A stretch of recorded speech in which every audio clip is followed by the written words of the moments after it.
Hi folks, we're going to take a look at page 582, number 2D. They want us to find the derivative of this function. It just happens to be a function with respect to t instead of x, but nothing to worry about there. All right, so the first thing that we should notice about this function is that it's a power that has a variable in both the base and the exponent. So we have to remember that it's not a power function because the exponent has a variable, and it's not an exponential function because the base has a variable. All right, so this means we're going to have to use logarithmic differentiation to solve this problem. In other words, we're not going to determine this derivative directly. We're going to instead work with the natural logarithm of this function. Okay, so I'm going to take ln of 1 over t to the t, and of course, using the ski-slope rule, we know that that's just equal to t times ln of 1 over t. Okay. In fact, we can write this a little more simply, okay? Because if I have ln of 1 over t, that's the same as ln of t to the negative 1, and then I can use the ski-slope rule, again, to write that as negative ln of t, okay? So I'm actually going to rewrite this, ln of 1 over t to the t, okay? And so here, essentially what just happened, this negative 1 came in front, so this is going to be negative t times ln of t. These two things are equivalent.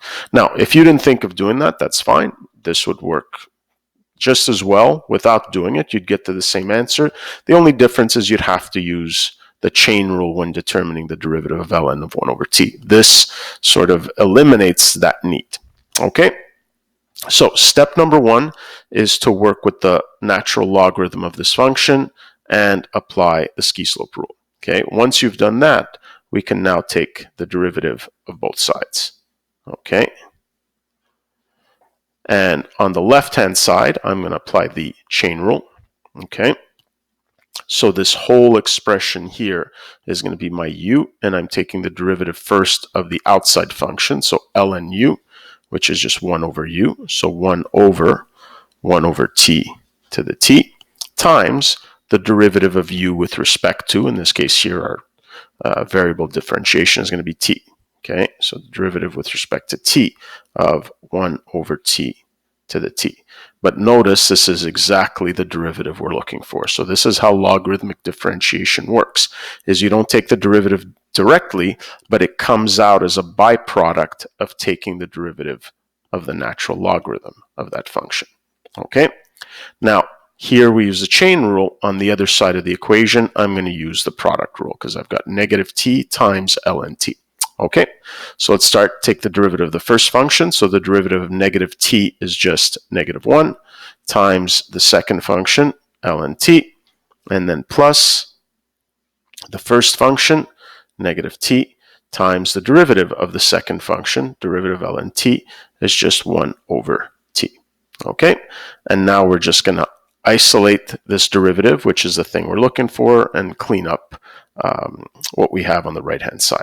So the derivative of the function we're looking for, 1 over t to the t, is just given by, well, I'm going to multiply both sides by this function in the denominator, multiply that to the other side. So I have 1 over t to the t, and then here I'm multiplying by, so this is just going to be negative ln t, and this is going to be minus, and we see that the t's reduce, so just minus 1. Okay, and there's our final answer. All right, so just to recap, anytime you see a variable both in the base and the exponent of a function, you need to be working with logarithmic differentiation. And the way that works is by not working with this function directly, but working with the natural logarithm of that function, which allows us to then use the ski-slope rule. Okay, so then on the left-hand side, you're going to be using the chain rule, and then on the right-hand side, you're going to be using the product rule. And from there, just solve for the derivative you're looking for. Okay, in this case here, we were able to save ourselves a bit of time by noticing that we could rewrite ln of 1 over t as negative ln t. Okay, but had you not seen that, you would have been able to just do the whole process. It might have been an extra step or two because you would have had to use the chain rule here. Okay, that's it for this one.